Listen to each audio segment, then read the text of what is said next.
Salam Indonesia, salam Nusantara, dari Sabang sampai Merauke, dari Miangas sampai Pulau Rote. Mantaplah iman kita, mantaplah kasih kita, mantaplah pengharapan kita. Beberapa hari saya tidak tayang karena terkait saya mandi air panas ya. Ngungkup itu, aduh, selama 20 menit dan segala flu, pilek, batuk, lenyap. Puji nama Tuhan, dan saya berharap di pagi ini kita semua bersuka cita, bergembira, tetap dalam kekuatan kesehatan daripada Tuhan. Dan memang perubahan cuaca ya, walaupun demikian kita tetap menyerahkan diri kita kepada Tuhan. Puji nama Tuhan. Sebelum kita berdoa 5 menit bersama dengan firman, harapan saya karena ini ada beberapa saat agak panjang sedikit. Mari kita berdoa. Terima kasih Tuhan, 5 menit bersama dengan firman kembali tampil. Biarlah kiranya Engkau memberkati kami semuanya, menjadi kekuatan iman dalam hidup kami. Dalam nama Yesus, haleluya. Amin. Puji nama Tuhan. Firman Allah saya ambil dalam Kolose 3 ayat 1 sampai dengan 4. Karena itu kalau kamu dibangkitkan bersama dengan Kristus, carilah perkara yang di atas, di mana Kristus ada, duduk di sebelah kanan Allah. Pikirkanlah perkara-perkara yang di atas, bukan yang di bumi. Sebab kamu telah mati dan hidupmu tersembunyi bersama dengan Kristus dalam Allah. Apabila Kristus yang telah hidup adalah hidup kita, menyatakan diri kelak, kamu pun akan menyatakan diri bersama dengan Dia dalam kemuliaannya. Haleluya. Tersembunyi di dalam Kristus. Saya ingat peristiwa beberapa tahun yang lalu, seorang orang sakti ya, yang menebas seorang polisi karena dia diajak untuk menagih hutang, lalu ditebas. Ini terjadi di Sulawesi Selatan dan viral.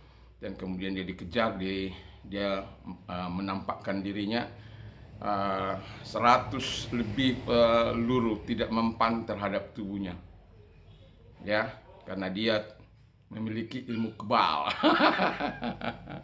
Sampai ada seseorang mengatakan bahwa kelemahannya adalah di cincin itu. Jadi saya bisa tunjukkan cincin seperti ini. Jadi bisa saya tunjukkan. Akhirnya sniper dipanggil dan kemudian kena kepada cincinnya itu. Kemudian dia kena sekali dan 2 kali dibalas.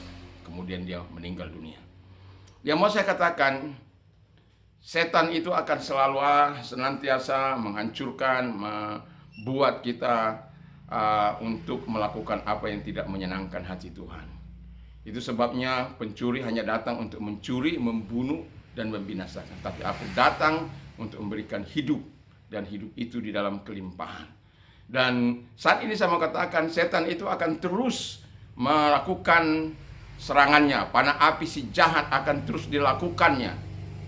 Tetapi saya mau katakan kepada kita adalah bahwa seperti hidup kita ini tersembunyi di dalam Kristus. Ketika hidup kita tersembunyi di dalam Kristus, maka bukan kita yang mengalami serangan, tapi yang pertama itu adalah Tuhan. Itu sebabnya Tuhan katakan begini, abide in me and I abide in you. Jadi kita tinggal di dalam Dia di dalam kita. Ketika Dia di dalam kita, ya yang kelihatan tentunya Yesus. Jadi itu sebabnya saya mau katakan kepada kita, mari kita hidup tersembunyi di dalam Kristus. Nah, orang-orang yang tersembunyi dalam Kristus itu bisa mengalami itu karena apa? Pertama, dia sudah dibangkitkan oleh Kristus. Dibangkitkan dari kematian rohani, dibangkitkan dari hal-hal yang tidak menyenangkan. Jadi kuasa kebangkitan Yesus itu ada, yang untuk mematahkan kuasa maut, kuasa setan, kuasa penghulu-penghulu dunia yang gelap dan roh jahat di udara. Jadi dibangkitkan bersama dengan Kristus. Engkau bangkit karena Kristus. Engkau dapat melakukan itu bukan karena engkau hebat, tetapi karena Kristus yang ada dalam engkau dan firman Allah yang ada dalam engkau. Dan yang kedua kata firman Allah, karena kita hidup mencari dan memikirkan perkara-perkara yang di atas. Jadi kita mencari yang ada di atas siapa? Yesus. Perkara-perkara yang ada di atas ya tentang kebaikan Tuhan, tentang kemurahan Tuhan. Jadi kita fokus kita kepada Tuhan, mencari dan memikirkan perkara-perkara yang di atas. Bukan berarti kita abai terhadap dunia, bukan. Tetapi saya mau katakan nanti sore akan saya berkata bagaimana 2 orang berkenan dijawab oleh Tuhan. Dan itu sangat penting bagi kita, supaya kita exciting berdoa, sekalipun kadangkala kita mengalami banyak persoalan, dan ingat setiap persoalan akan selalu mendatangkan mujizat dan kebaikan Tuhan kalau kita orang-orang yang berkenan kepada Allah. Nah, saya mau katakan kepada kita semuanya, jadi hidup mencari dan memikirkan perkara-perkara yang di atas.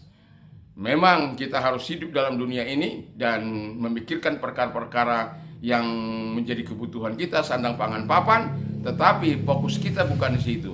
Fokus kita adalah kepada Kristus yang memberikan kekuatan kepada kita. Walaupun kita dalam dunia ini, tapi kita tidak lepas dari fokus kita itu kepada Yesus.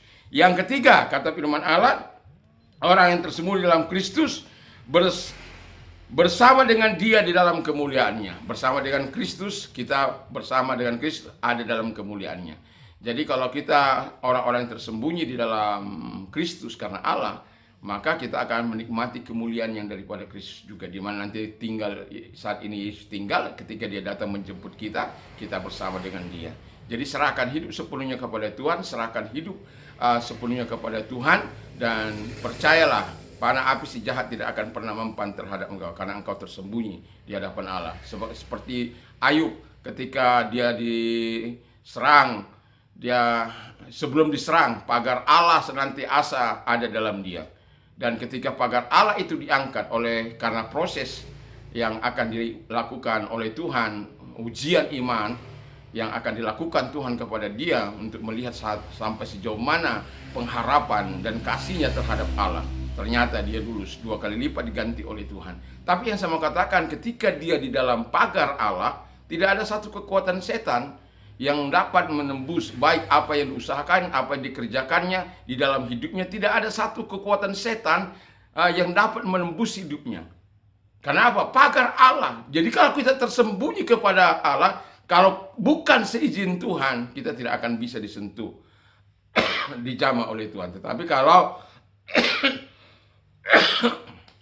ada proses Tuhan, tentu Tuhan akan membuat sesuatu. Apakah kita cinta Tuhan, apakah kita terus berharap kepada Tuhan dalam situasi-situasi tertentu yang diberikan Tuhan kepada kita.